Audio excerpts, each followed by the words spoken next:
Hi everybody. We're trying to watch my Congo Tetras spawn here. I just shot a video on my other camera and I don't know if I'm going to use it. But now that I'm looking at this one, I think I might wind up using that one. The issue that we're having with this video is that it's going to be what I think of as a tennis match video, just back and forth, back and forth. We're watching my Congos spawn. And this tank is 6 feet long and 18 inches deep, so they have a lot of swimming around room and they use every bit of it. Very, very active fish, especially when they're spawning. Now, when I say active, I mean they're just active. They're not frantic. I personally do not like Danios, and the reason I don't like Danios is because those fish to me seem frantic. They're not relaxing to me when I watch a tank that's got Danios in it. I feel frazzled after a few minutes because they look like they're swimming around in a panic all the time, and I really do not like Danios. These fish are merely active. They're not frantic. They do their thing, they swim around, they just kind of cruise the tank. They're always fun to watch, but then when they go into this spawning behavior, it becomes very dashing and darting back and forth the length of the tank, and I swear the males spend more time showing off for each other than they ever do with the females. But from time to time, and we will see if we can catch a little bit of the behavior, a male and a female will pair off and they'll get down near the bottom and they'll do this little side-by-side dance. And they are egg scatterers, so you're not going to see the female in a cave, or you're not going to see her upside down underneath a leaf or anything like that. They do this little dance down on the bottom, and hopefully we're getting ready to see it right now. Possibly. But the male and the female release their genetic material simultaneously, and presumably their little flicking around while they're doing it is, causing turbulence in the water so that the genetic material mixes and then scatters the eggs. And the eggs are really, really tiny. They're little teeny tiny white specks that float around in the water after that little interaction happens. And then they just sort of disperse and they settle and they fall down into the substrate. They don't last very long. It's a tank full of active predators. There's one now. I was actually hoping he'd make an appearance. I'm really happy that these Congos spawn the way they do. I had I had a black ghost knifefish in my African tank, which is where all these fish came from. And I left him over there, and I put his African cousin, which is that elephant nose you see down there. The elephant nose are a lot more finicky eaters. They're a lot more difficult to get to feed in a home aquarium. That's why I got the black ghost knifefish when I had less experience. Now that I've got a little more, I feel more comfortable having that elephant nose. So the elephant nose is actually a little more authentic African. And because it is a difficult feeder, I knew that this would be a bonus because I've experienced this from when it was in my African tank, and I noticed how my black ghost knifefish always came out to feast whenever the Congos were spawning.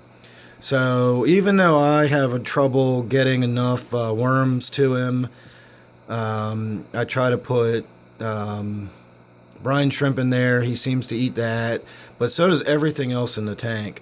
So I'm never quite sure whether my elephant nose is getting enough food. And then, of course, I look over and I see these Congos doing this about 3 times a week, and I see that elephant nose rooting around and poking in the substrate, and it just makes me smile because I know that elephant nose is getting plenty of food, good quality, nutritious food. So the Congos spawning serve purposes as well as just being a beautiful visual display. These are one I always recommend to people. The only issue with the Congos is they are swimmers and dashers, as you can see. The males get about 4.5 inches long if you count their little streamers and everything that trail behind them.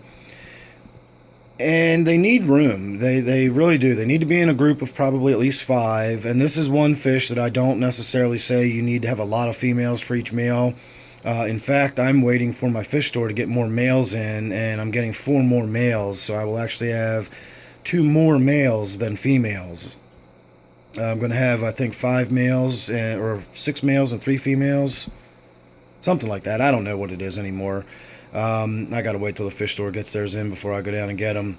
But you can have more males than you can females. The males are not aggressive towards the females the way, say, mollies are.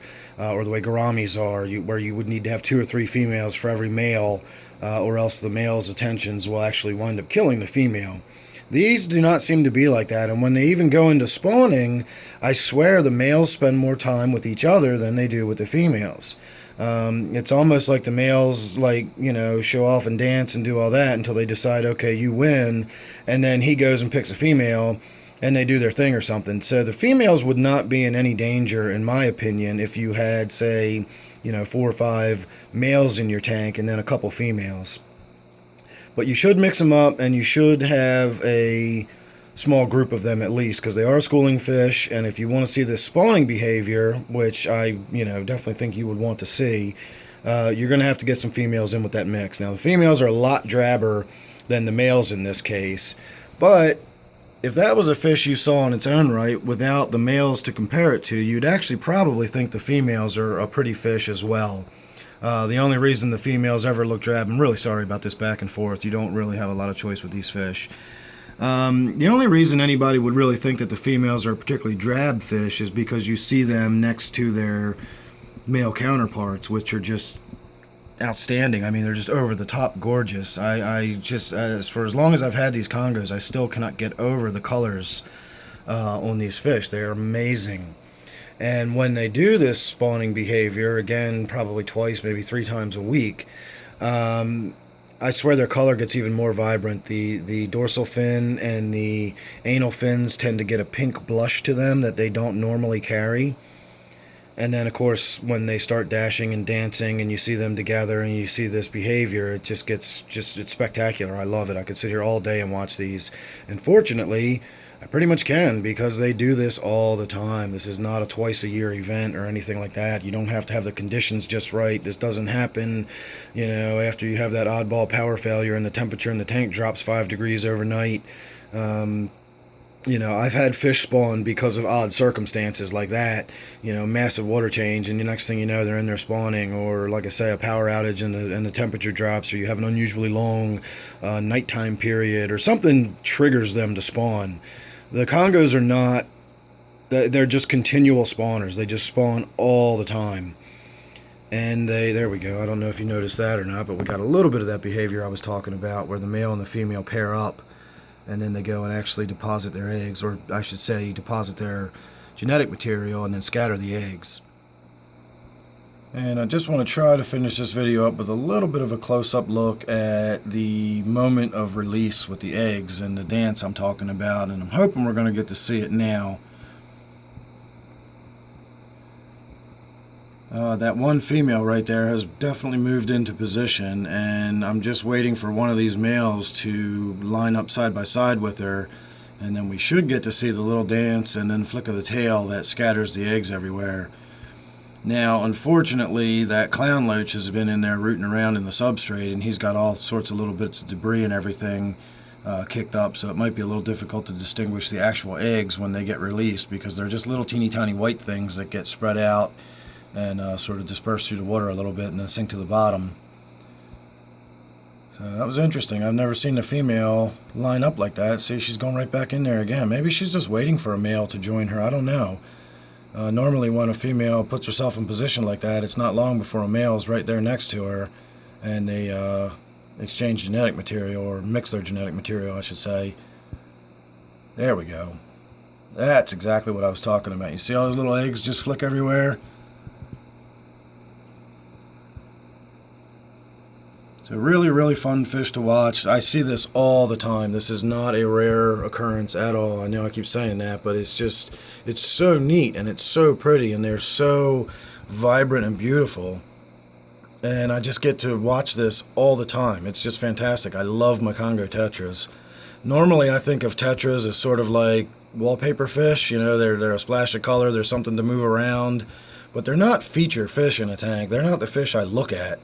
The Congos are an exception. I spend a lot of time watching my Congos swim around. They are beautiful fish and really, really cool behavior. So if you're not already subscribed to my channel, go ahead and do so. I do a lot of these spur-of-the-moment type videos. You get a lot of good stuff. You never know what you're going to get. So go ahead and subscribe. That way you don't miss any of it. So thanks for watching. Please share this with your friends. Please like it. Please comment. I'll see you real soon. Thanks for watching, everybody.